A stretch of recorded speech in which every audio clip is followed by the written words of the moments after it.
the Viper 4567 here with some more thoughts of this past week's Raw. I have to say this week's Raw was absolutely much better than it has been over the last couple of months. I have to say, good show, really good show from start to finish. A couple of bad stuff in between, but you're going to get that. But a much improved Raw, I must say. Just really enjoyable show. The stuff with Ambrose, some other matches too in between as well was pretty good. Some other segments were pretty decent as well. So we start off the show with Ambrose. This is not in the world would be, not in this world would be good if I could get my hands on Rollins inside Hell in a Cell. In the Devil's Playground, he wishes he'd wish he never met me or knew me. Before I get there, there's something pissing me off, which is John Cena. I would beat Cena in the pole match, the Authority, and Cena can do nothing about that. Cena comes out, Cena says, you'll have the biggest, basically Cena's trying to be, like this big veteran, or this is the biggest match of your life and all this, but that's a load of fucking BS in my opinion. He can fuck off, basically, the dickhead. He thinks like he's Hulk Hogan now. Triple H and Stephanie come out, they set up a tag match. They'd be afraid, Triple H and Stephanie bet each other, basically, would they fight or would they not. So it sets up basically a triple threat tag match, basically, between John Cena and Ambrose defeating the Usos and the Rhodes Brothers in a decent match. Wasn't anything particularly special, but it was decent. It was watchable. Sweet super kick gets 2 for Jay. Drop kick by Cena. Simone drop by Jay gets 2. Drop kick again then by Jay and a crossbody by Ambrose. And also a clothesline. Sweet power slam by Goldust. Super kick to Goldust. Double planche on the Rhodes Brothers. Cena then jumps on all of them. Then Ambrose does an elbow onto all of them as well. DDT by Ambrose and an AA get the win for them. So Triple H and Stephanie come out and basically Triple H gives Stephanie $1, basically, so that was the standard bet.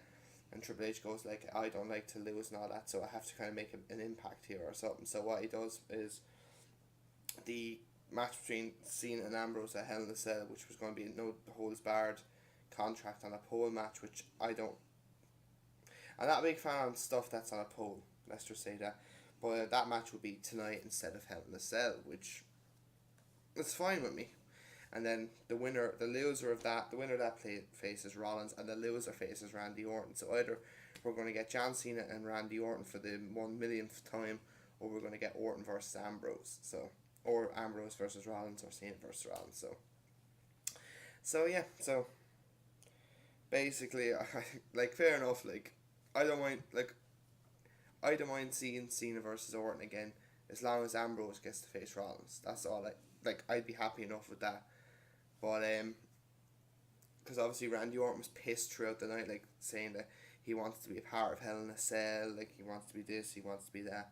So obviously he got his wish. But next then, AJ Lee and Layla defeat Paige and Alicia Fox. This was okay, crap. Shining Wizard gets the win. Layla didn't kind of try to back out on her. She attacked her after the match. So yeah. So the tag match was decent. This match was shit.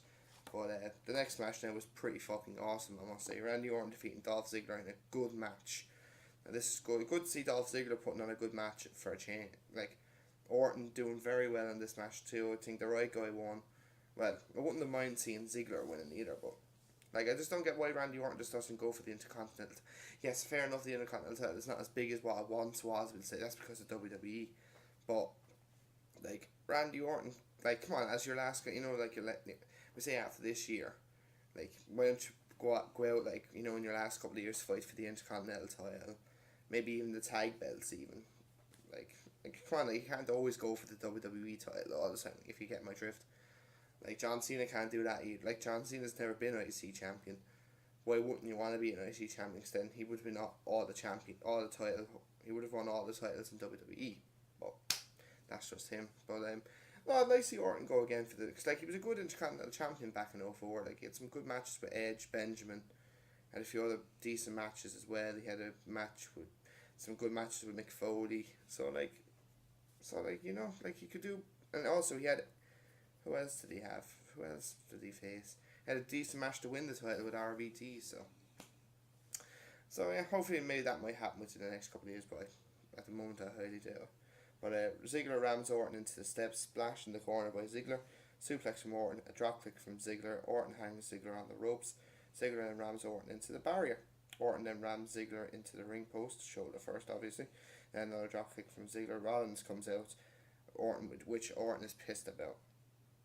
Back suplex on the table by Orton, crowd chant "You sold out" to Rollins, superplex by Orton, which was nice, that got two, clothesline from Ziggler, and then also a neck breaker. He drops the elbow for two.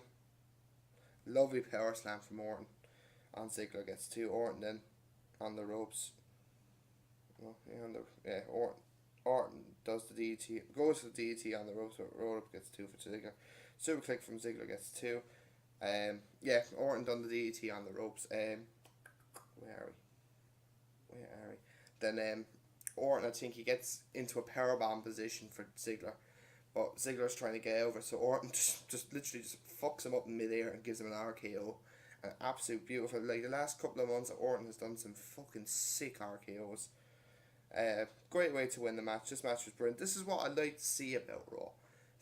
Good matches, fast paced, like decent pace wrestling. This is probably one of Randy Orton's best matches he's had for months.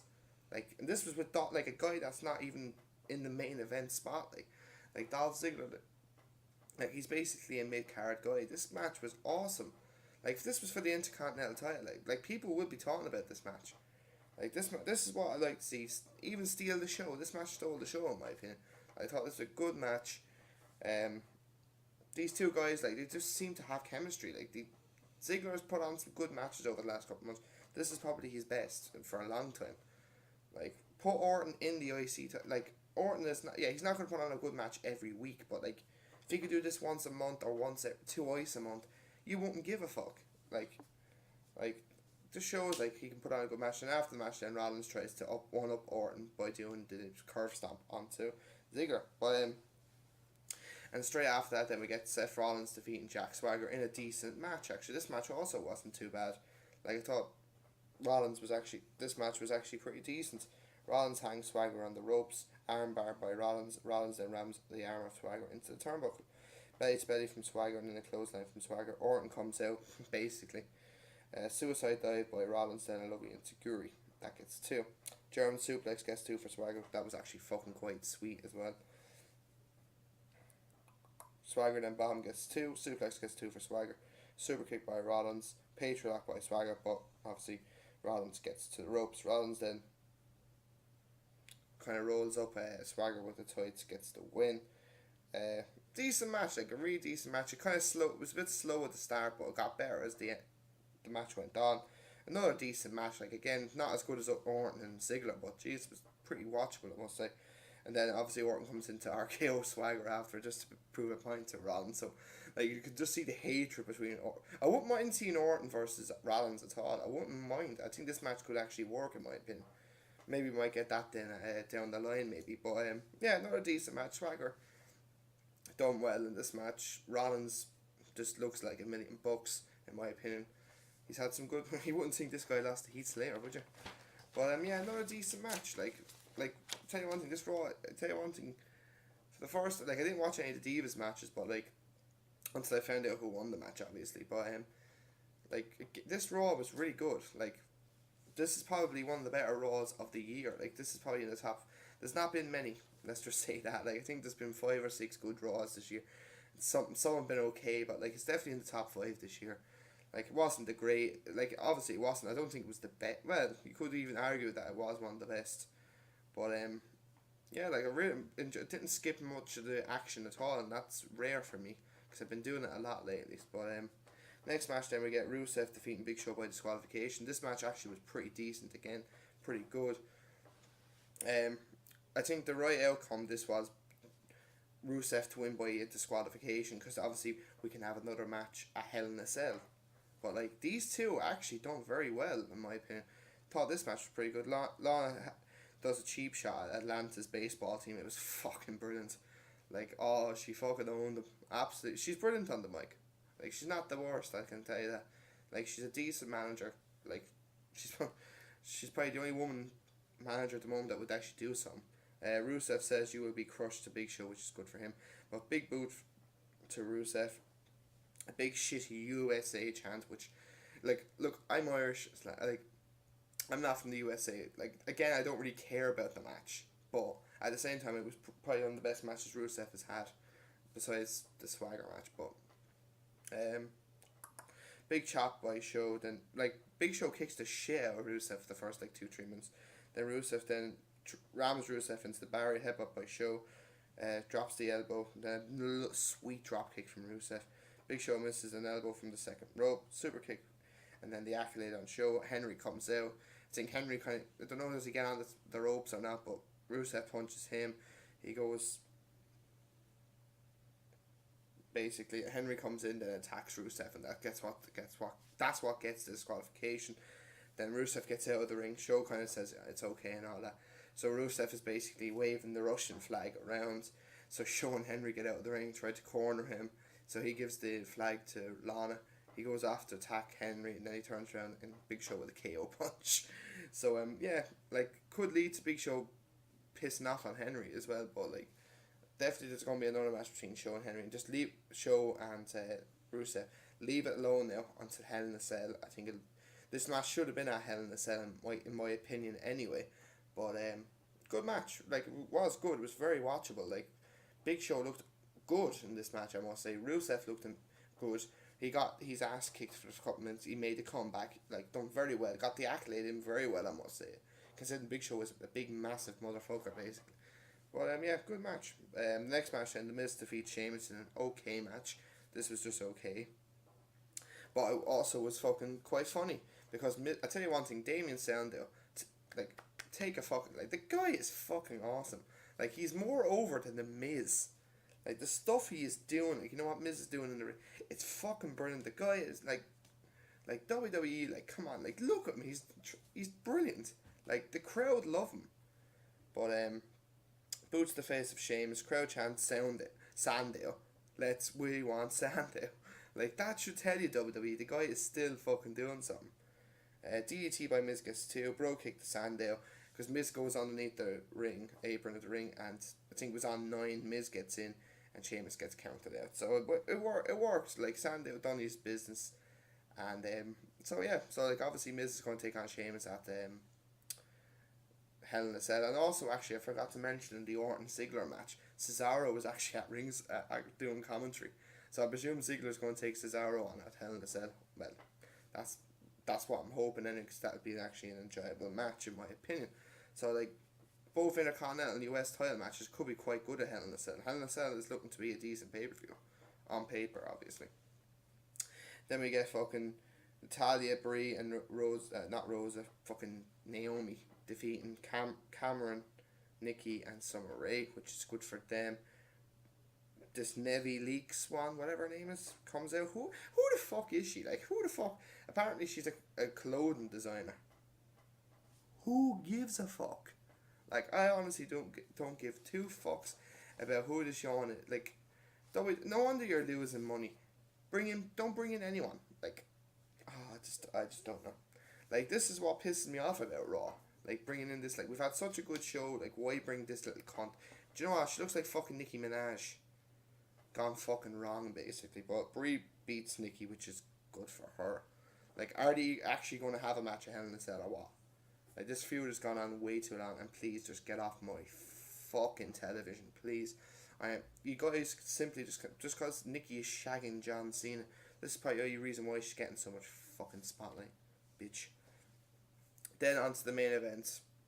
Dean Ambrose defeating John Cena is now going to face Seth Rollins. This was an okay to decent match.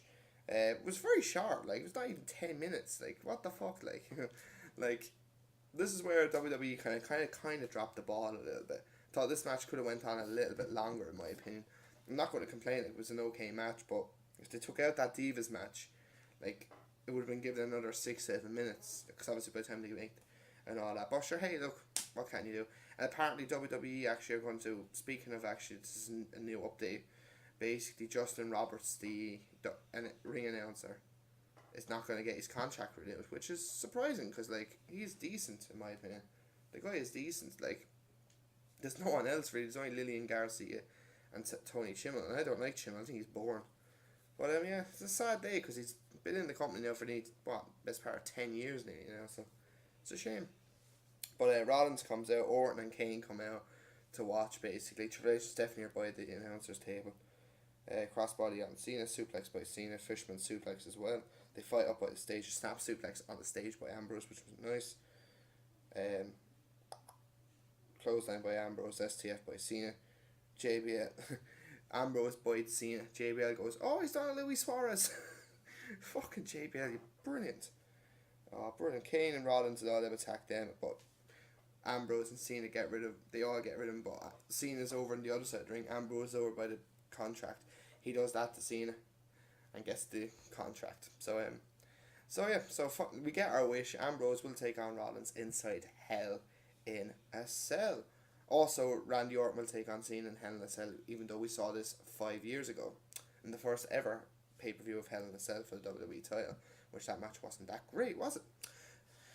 But overall, this Raw was really good. Like, I thought it was good now. It was better than the last probably 7 or 8 weeks combined, if you want to go that far. But some good stuff on this show. Still a few little problems, but other than that, you're gonna get that. You're not gonna get 100% great show, never.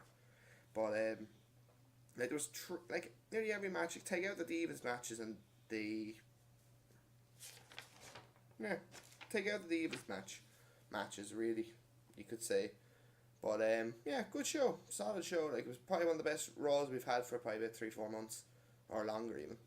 But I just thought the Ambrose Cena match could have went a little bit longer. I think a lot of people will bitch on that Cena didn't win clean again. You can't really win clean to another squad if you get where I'm coming from. But we'll see what happens next week now. It was interesting. So this was the Viper 4567. Giving my seal of approval for this week's Raw. Thumbs up in my opinion. And we'll be back to you guys on Friday with a TNA Impact and quick thoughts on Bound for Glory. I didn't get to watch it all. I just thought it was a heap of shit, but I'll talk about it more on Friday. So guys, take it easy. Enjoy the rest of your week.